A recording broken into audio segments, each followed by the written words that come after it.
प्रिय विद्यार्थियों को मेरा नमस्कार। प्रश्नमाला फर्स्ट के आज हम चौथे भाग पर बात करेंगे। प्यारे विद्यार्थियों, मेरा मानना है कि आपने पार्ट फर्स्ट, पार्ट सेकंड और पार्ट थर्ड आपने अच्छे से तैयार कर लिया होगा और आप पीछे वाले पार्टों को आप तैयार करते चलेंगे तो निश्चित तौर पर आपको आने वाले जो इस प्रश्नावली के भाग हैं वो बहुत अच्छे से समझ आएंगे। तो आज हम इस चौथे पार्ट में जो प्रश्न नंबर 3 पर हम आज यहाँ पर बात कर रहे हैं, अभाज्य गुणनखंड विधि द्वारा निम्नलिखित पूर्णांकों के एचसीएफ और एलसीएम ज्ञात करना है। अभाज्य गुणनखंड विधि वही है जो कक्षा 6, 7 और 8 के अंदर आपने पढ़ी है।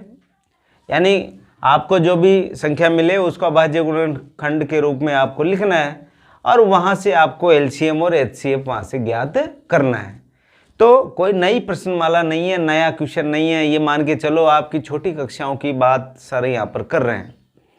तो शुरू करें। और बिल्कुल मैंने आपसे पहले भी कहा है कि पुराने वाले भागों को आप देखते चलें, क्योंकि पुराने वाले भाग अगर नहीं देखोगे, भाग फर्स्ट, भाग सेकंड, भाग थर्ड और आज भाग 4 है यानी पार्ट 4 आज हम आपके बीच में लेकर आ रहे हैं, तो तीनों पार्टों को अच्छे से तैयार कर लें। और इस जो चैनल है इसका लिंक अपने साथी विद्यार्थियों को आप ज़रूर पहुंचाएं, जिससे कि वो बिल्कुल समय का सदुपयोग कर सके और गणित विषय की जो कौशल है, गणित विषय का जो स्किल है उसको वो बिल्कुल बहुत अच्छे से प्राप्त कर सके। तो शुरू करते हैं आज का प्रश्न नंबर 3 का पहला। क्वेश्चन नंबर 3 का हम पहला वाला प्रश्न लेते हैं। 12, 15 और 21 का आपको एचसीएफ और एलसीएम आपको यहाँ पर निकालना है। तो इन तीनों का एचसीएफ और एलसीएम निकालने के लिए उसने कहा है विधि कौन सी है आपके पास, अभाज्य गुणनखंड विधि। अभाज्य गुणनखंड विधि में ये 12, ये 15 और ये 21, ये 3 है नंबर आपके पास। तीनों के आप अभाज्य गुणनखंड कर लो।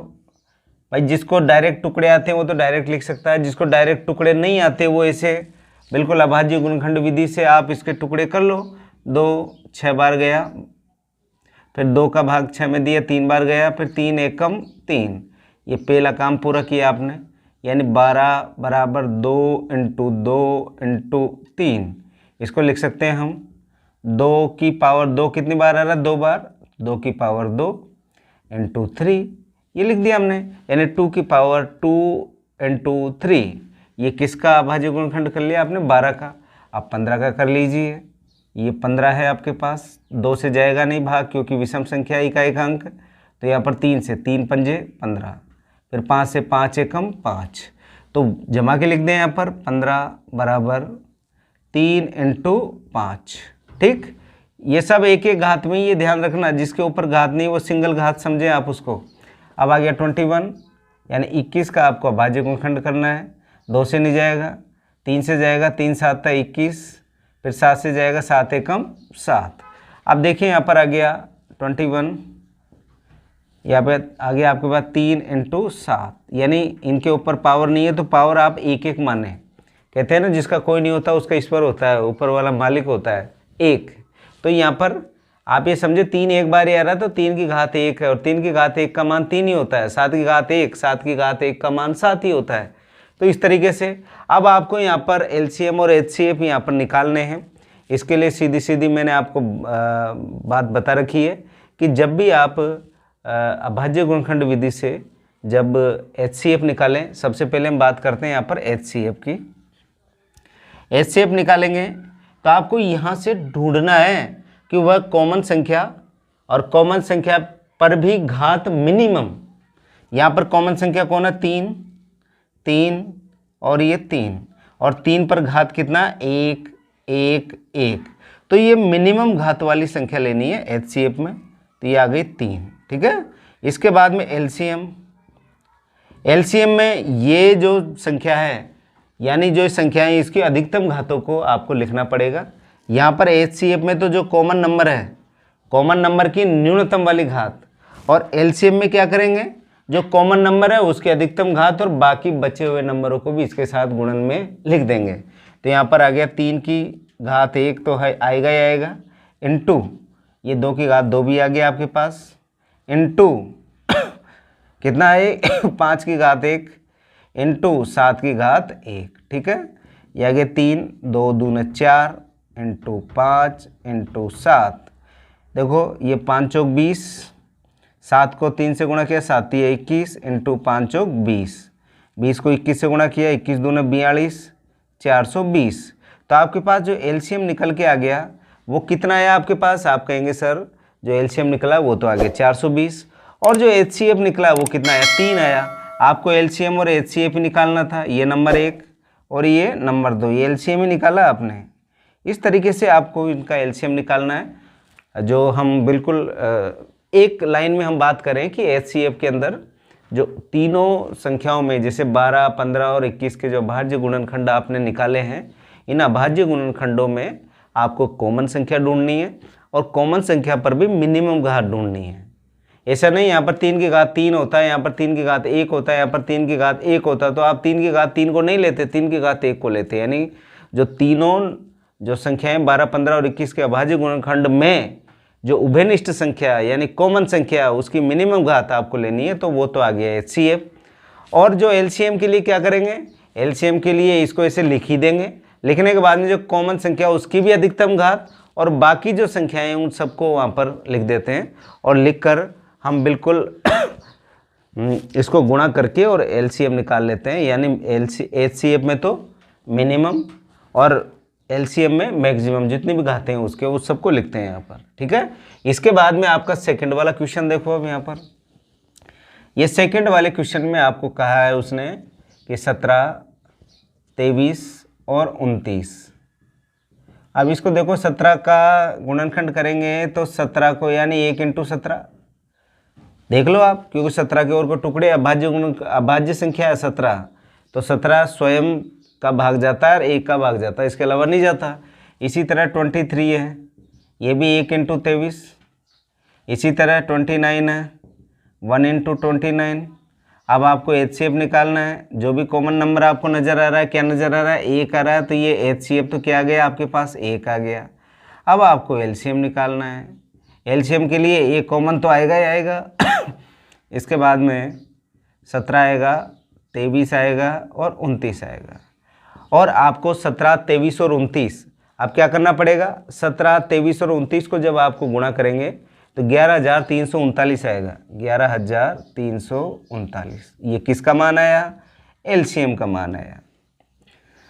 आप इसको गुणा करें तो 23 को पहले 29 से गुणा कर ले, फिर जो भी मान आए उसको 17 से गुणा कर ले, और जो भी मान आएगा 1 से गुणा करेंगे तो वो का वही आएगा।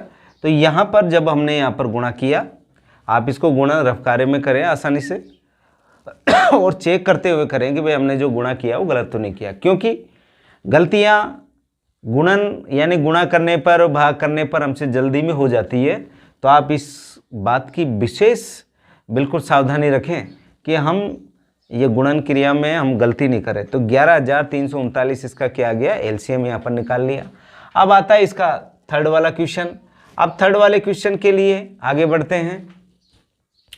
थर्ड वाले क्वेश्चन में कहा है कि 8, 9 और 25। तो सबसे पहले 8 का अभाज्य गुणनखंड निकालेंगे, 9 का करेंगे और 25 का। तो वही आप तो बिल्कुल 8 का अभाज्य गुणनखंड विधि से 2, 2 चौके 8, 2, 2 दूने 4, 2, 2 एकम 2, ये 8 आ गया। 2 इंटू 2 इंटू 2, इसको क्या लिख सकते हैं? 2 की घात 3 लिख दिया हमने। पहला काम हमने यहाँ पर पूरा किया।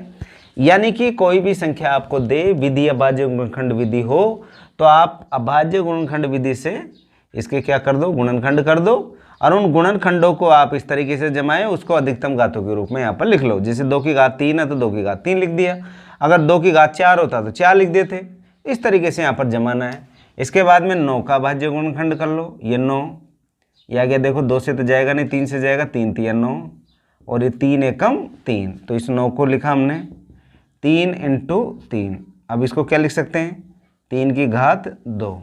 ठीक, अब आ गया 25 यानी 25, 25 का भी देखो 5 से जाएगा, 5 25, फिर 5 से जाएगा, 5 एकम 5, तो यहाँ पर आ गया 25 बराबर 5 इंटू 5। तो ये आ गया 5 इंटू 5 को क्या लिख सकते हैं? 5 की घात 2। अब आपको निकालना है एचसीएफ।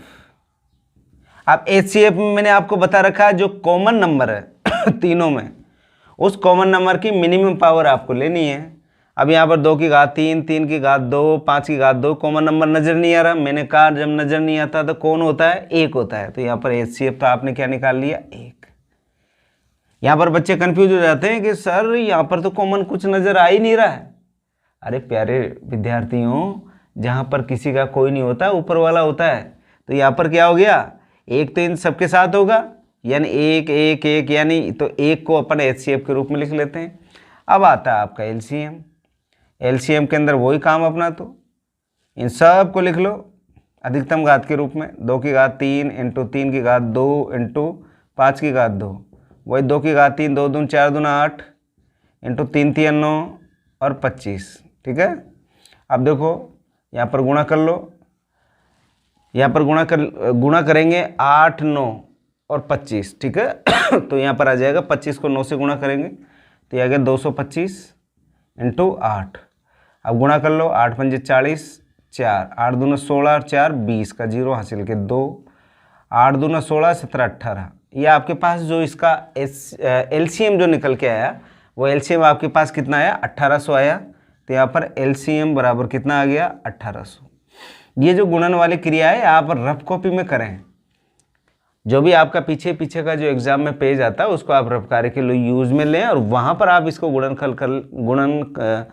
करें और गुणा करने के बाद में आप यहाँ पर 1800 लिखें तो आपके पास HCF निकल गया, LCM निकल गया। अब बताओ, इतनी इजी प्रश्नावली है।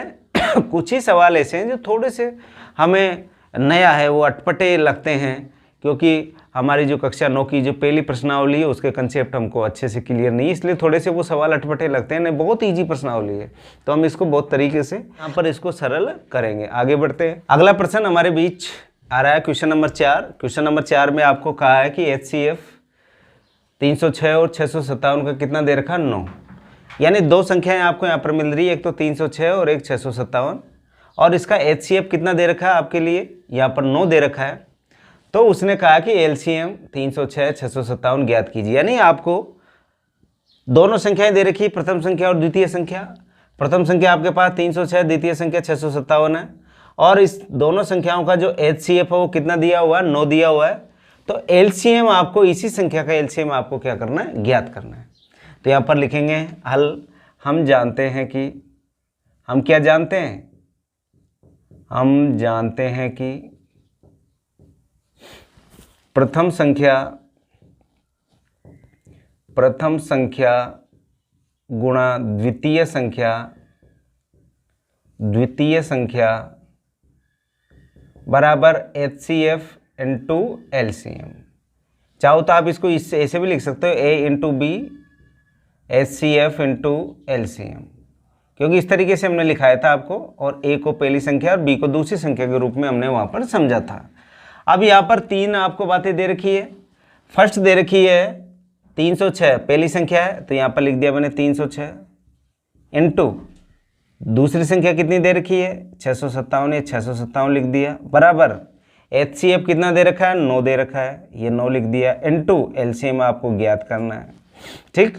अगर आप चाहो तो अलग से भी लिख सकते हो यहाँ पर कि प्रथम संख्या क्या दे रखी है, 306, आप द्वितीय संख्या आपको दे रखी है 657। आपको क्या निकालना है, LCM निकालना है। LCM तो आपको निकालना है, HCF उसने दे रखा है, कितना दे रखा है, 9।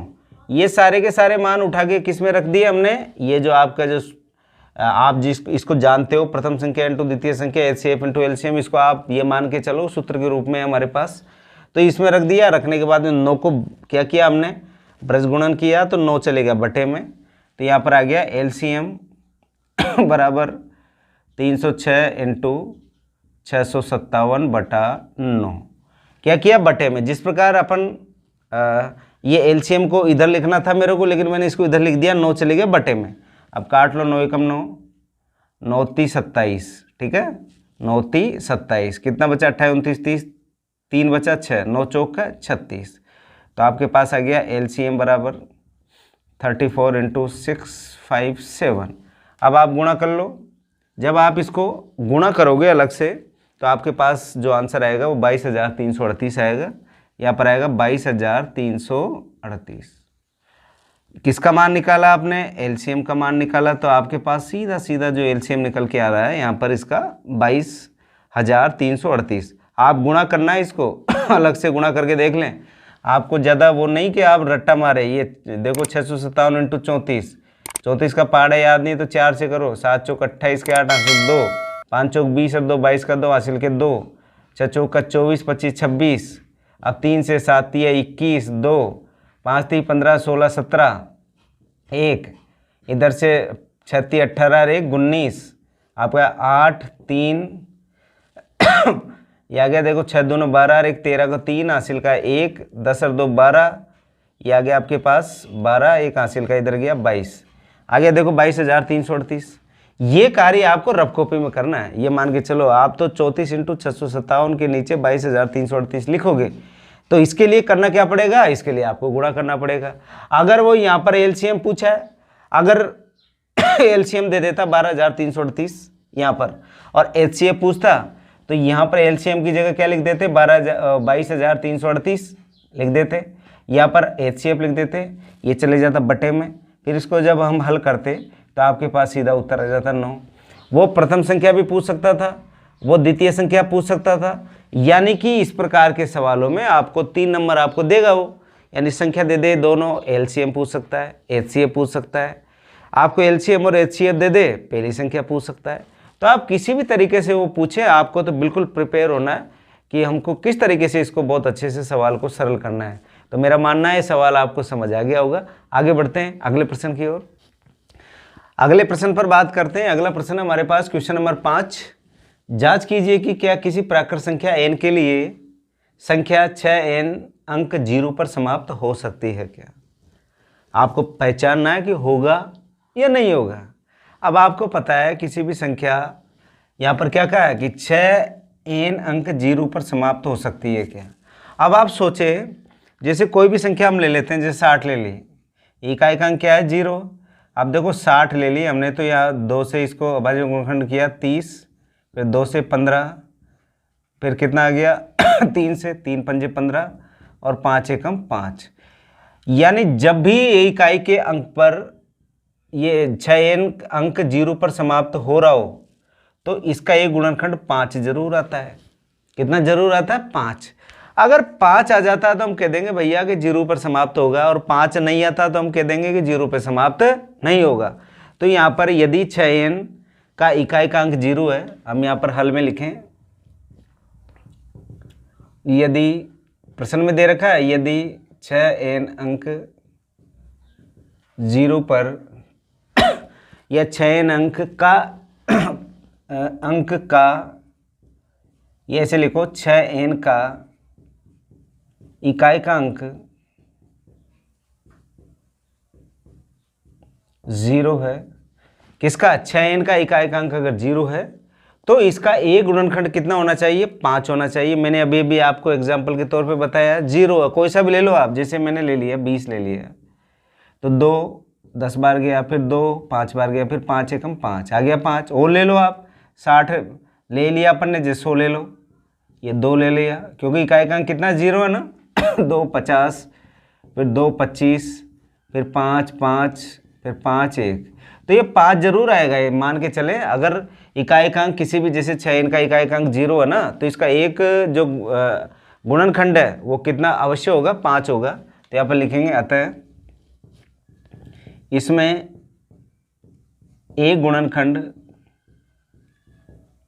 गुणनखंड 5 अवश्य आएगा, 5 अवश्य आएगा। अब इसमें क्या दे रखा है आपको, 6n बराबर, यहाँ पर 6n दे रखा है, तो इस 6n को क्या लिख सकता हूँ मैं, 2 इंटू 3 की पावर n, अलग अलग कर लो इसको, 6n बराबर 2 की घात n इंटू 3 की घात n, अलग अलग कर लिया। अब बताइए यहाँ पर 5 कहाँ पर आ रहा है, तो आप बता देंगे जो ये दर्शाता है कि 2 और 3 के एक मात्र अभाज्य गुणनखंड है। इसमें 6 की पावर n के 2 और 3 ही अभाज्य गुणनखंड है, तो यहाँ पर लिखेंगे 6 की पावर n में 2 और 3 कौन कौन सी संख्या है। यहाँ पर ये जो 6 की पावर जो n है, ये दर्शा रहा है, ये बता रहा है कि इसके 2 और 3 अभाज्य गुणनखंड होंगे, यानी 6 की पावर n में 2 और 3 अभाज्य गुणनखंड होंगे। अब अभाज्य गुणनखंड कौन कौन होंगे? 2 और 3। अब आप कहोगे कि सर 2 और 3 है, यहाँ तो 5 तो आया ही नहीं। अब 5 आया ही नहीं तो आप सीधा सीधा कह दो कि जब 5 इसका अभाज्य गुणनखंड आया ही नहीं तो इसका इकाईकांक क्या होगा? 0 होगा या नहीं होगा? तो आप कह दोगे इसका इकाईकांक 0 नहीं होगा। तो यहाँ पर लिखेंगे अतः 6n जो आपके पास नंबर है का इकाई का अंक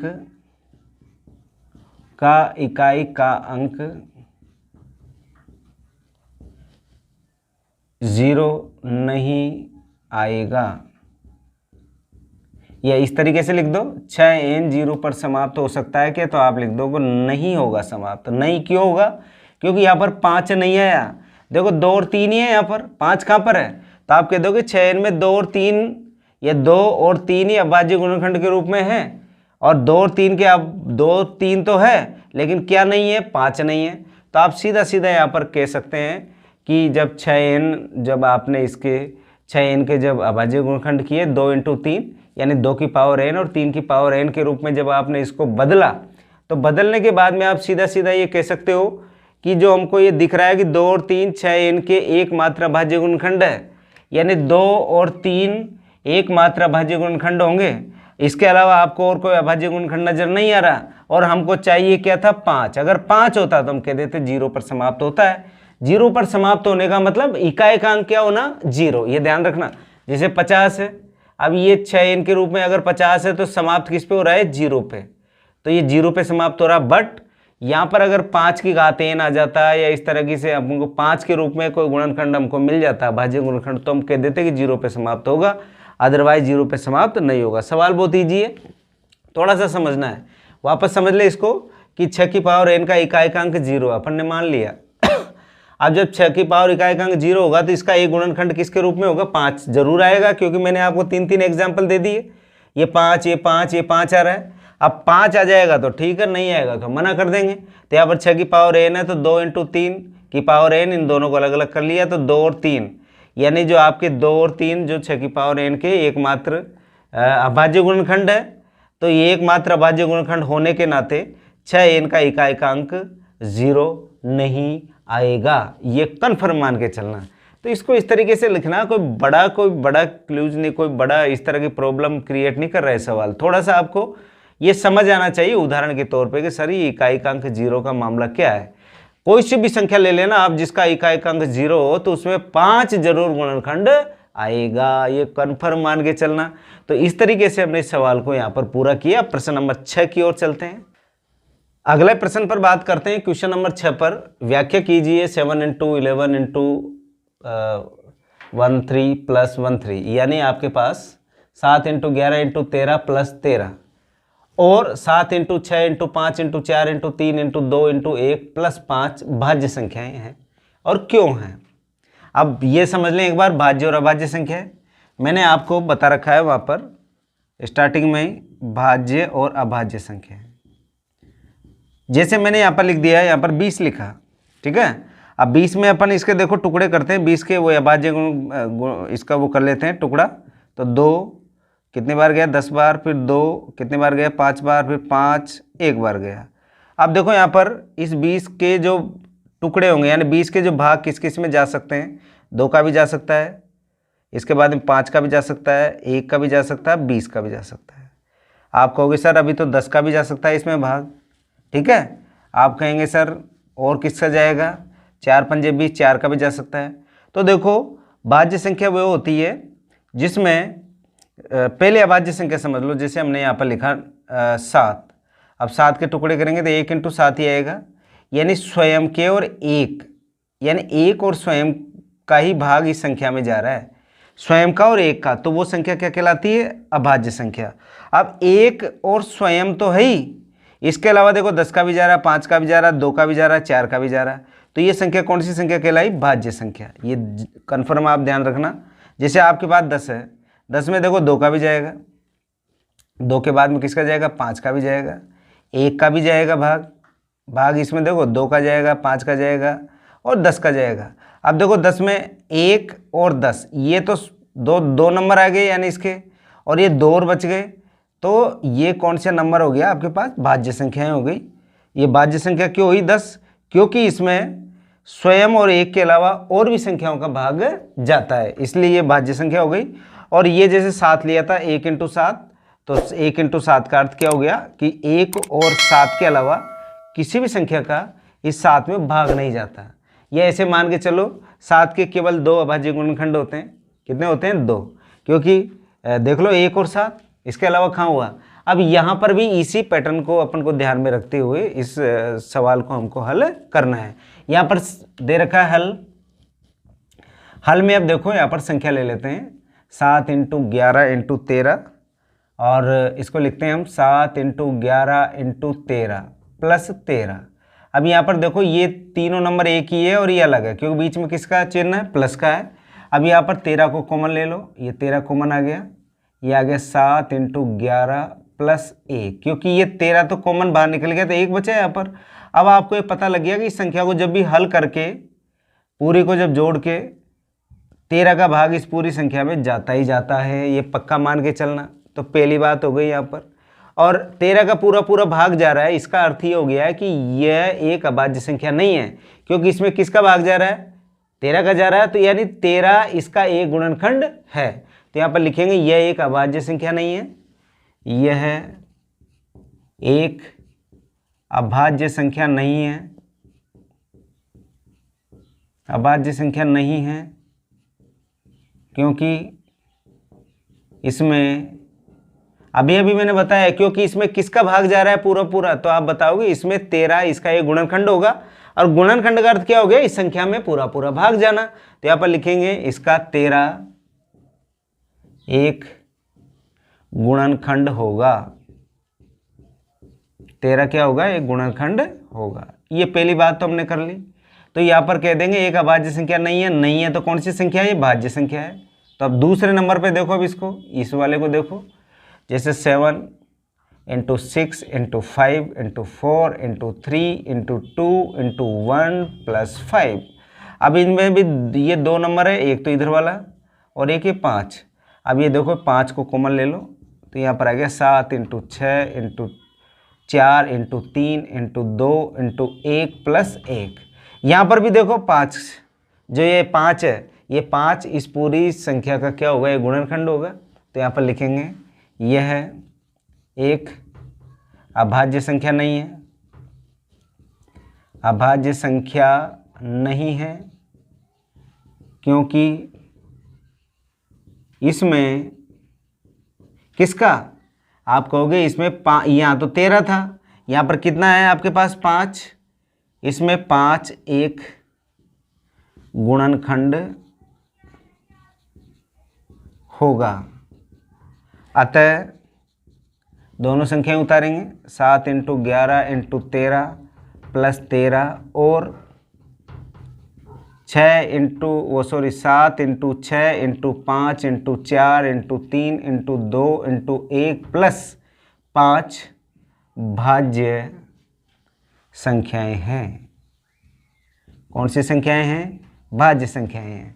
तो क्यों भाज्य संख्याएं हैं? क्योंकि आपके पास यहाँ पर तो 13 मिल गया आपको इसका एक गुणनखंड, और यहाँ पर कितना मिल गया आपको? 5 मिल गया। तो ये दोनों संख्याएं क्या हो गई? भाज्य संख्याएं हो गई।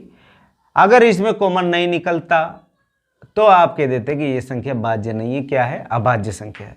यानी कि यहाँ पर कोई टेक्निक का काम नहीं हो रहा है, यहाँ पर आपको परिभाषा, ये भाज्य और अभाज्य की परिभाषा अगर आपको आ रही है तो सवाल इजी गोइंग यहाँ पर हो रहे हैं। और ये छोटी छोटी बातें ही आपको अगर अच्छी तरीके से तैयार कर ले तो निश्चित तौर पर आपका प्रश्न गलत नहीं होगा। अब बढ़ते हैं क्वेश्चन नंबर 7 की ओर। 1.2 का हम लास्ट सवाल पर बात कर रहे हैं प्यारे विद्यार्थियों। सवाल आपको लग रहा है सर बहुत बड़ा सवाल है, ये कैसे होगा? आपको बड़े सवाल देखकर आपको बिल्कुल डरना नहीं है। ये बड़े सवाल है ना, जितने बड़े सवाल होते हैं उसके उत्तर उतने ही छोटे होते हैं, मान के चलना। यहाँ पर उसने कहा है खेल का मैदान है और वो कैसा आकार का? वृत्ताकार है, यानी वृत्त के जैसा है। ये खेल का मैदान है, वृत्ताकार है। यहाँ पर हम खड़े हुए हैं। आगे देखो, इस मैदान के एक चक्कर लगाने में सोनिया को 18 मिनट लगते हैं। ये सोनिया है, एक चक्कर लगाती है, यानी एक बार राउंडिंग किया इसने, सोनिया ने एक चक्कर लगाया, तो कितने मिनट में आ गई ये वापस? आप कहेंगे सर 18 मिनट में आ गई, ये 18 मिनट में।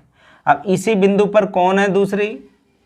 इसी बिंदु पर एक चक्कर लगाने पर रवि को, ये रवि है, और एक चक्कर इसी पे लगाएगा तो ये कितने समय में आ जाता है? आपको दे रखा है यहाँ पर 12 मिनट, ये 12 मिनट में आ जाता है। अब आगे की कहानी इंपॉर्टेंट है इसमें। इसने कहा कि एक ही स्थान पर, ये दोनों यहाँ पर ही खड़े थे, एक ही समय, टाइम भी दोनों का एक ही था, चलना प्रारंभ करके एक ही दिशा में, एक ही दिशा का अर्थ सोनिया भी यहाँ से चली और रवि भी यहाँ से चला, एक ही जगह से दोनों चले।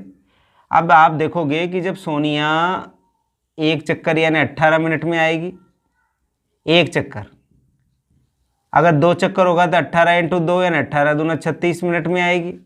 इसी तरह रवि है, रवि 1 मिनट में तो 12, 2 मिनट में 24 और 3 मिनट में कितना? 36। तो ये आ गया देखे 12 इंटू 3 यानी 36। कुल मिला के बात ये है, जब भी ये एक ही दिशा में चले, चाहे 2 हो, 3 हो, 4 हो, 5 हो, जो जितने भी प्लेयर एक ही दिशा में अगर दौड़ रहे हैं तो वो मिलेंगे। ऐसी कहानी आ जाए तो आपको एलसीएम निकालना है। आपको क्या निकालना पड़ेगा प्यारे विद्यार्थियों? एलसीएम निकालना पड़ेगा, ये ध्यान रख लेना। आपको एलसीएम निकालना पड़ेगा। जो जो डाटा आपको दे रखे हैं वो यहाँ पर शो कर दो। तो सोनिया द्वारा लिख दो यहाँ पर, इसी में से सोनिया द्वारा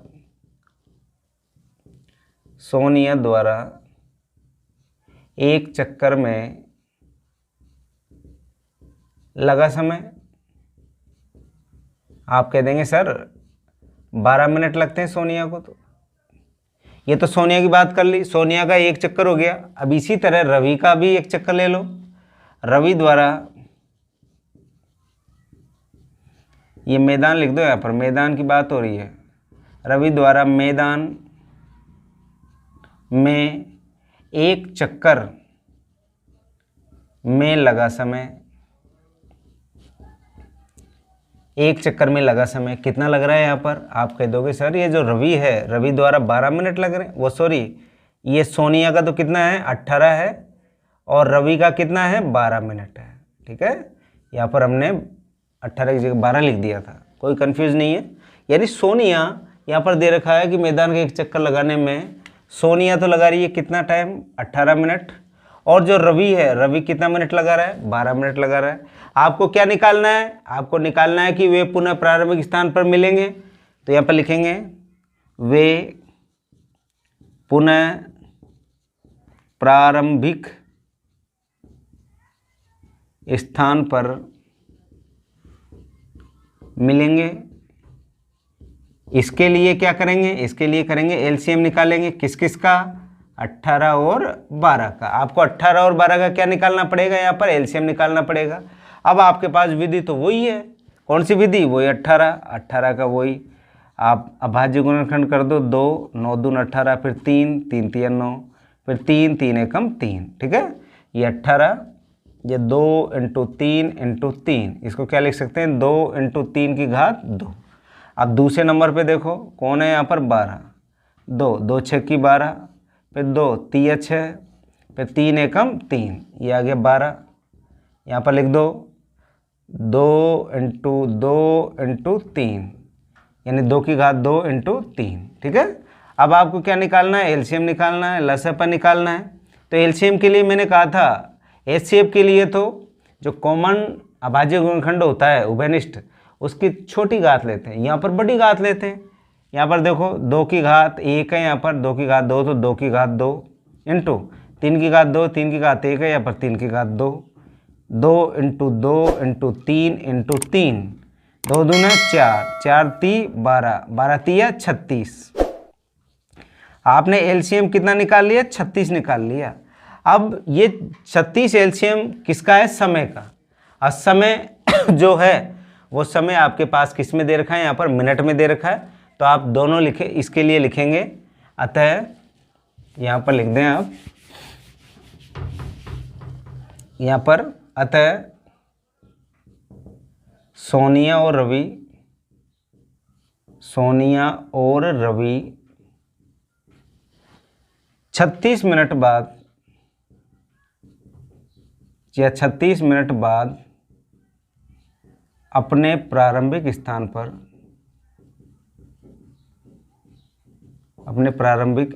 पर मिलेंगे। तो यहाँ पर आंसर हमने निकाल लिया। कितना आंसर आ गया आपके पास? 36 मिनट। ये एक ही डायरेक्शन में एक ही समय में घूम रहे हैं, इसलिए एलसीएम निकाला है। ये ध्यान रखना। ये जैसे आपके पास वृत्ताकार था तो रवि भी इधर ही दौड़ रहा है और सोनिया भी इधर ही दौड़ रही है, तो ये मिलने का वैसे दिखने में पता लग रहा था। 18 दूना 36 और 12 3 36, तो ये 36 इसका एलसीएम आ रहा था। तो यहाँ पर हम बिल्कुल इजी गोइंग इसको सोच सकते हैं, निकाल सकते हैं। सवाल बड़ा ज़रूर था, ई भारत इसकी बड़ी थी। सवाल का जो सॉल्यूशन है वो इतना बड़ा नहीं है। आपको थोड़ा सा तो जमा के लिखना पड़ेगा कि रवि द्वारा और सोनिया द्वारा एक चक्कर में 18 और 12 मिनट हो गई, और आपको प्रारंभिक स्थान पर मिलना है क्योंकि एक ही ओर दौड़ रहे हैं। जब एक ही ओर दौड़ रहे हैं तो प्रारंभिक स्थान पर मिलने के लिए आपको एलसीएम निकालना पड़ेगा। और एलसीएम आपने वही अपनी पुरानी विधि से हमने एलसीएम निकाला 12 और 18 का। तो यहाँ पर एलसीएम आपका आ गया 36। या 36 या 18 12 क्या था? समय था, और समय भी किस में था? मिनट में था।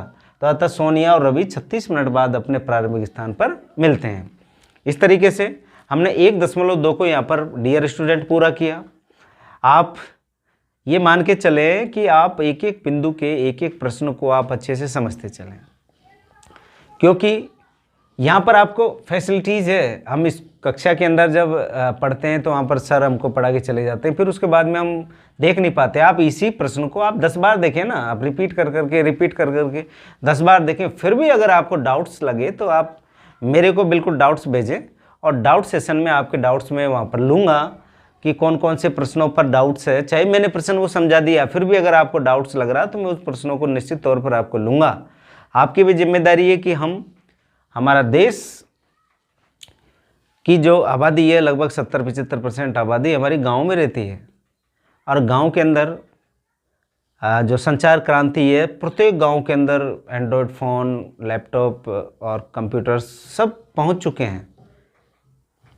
तो हम इस क्रांति का उपयोग हम एजुकेशन के क्षेत्र में करें, और वर्तमान समय में इसका उपयोग तो बिल्कुल हो ही रहा है। 21वीं सदी चल रही है और ये तो हाईटेक टेक्नोलॉजी का ज़माना है।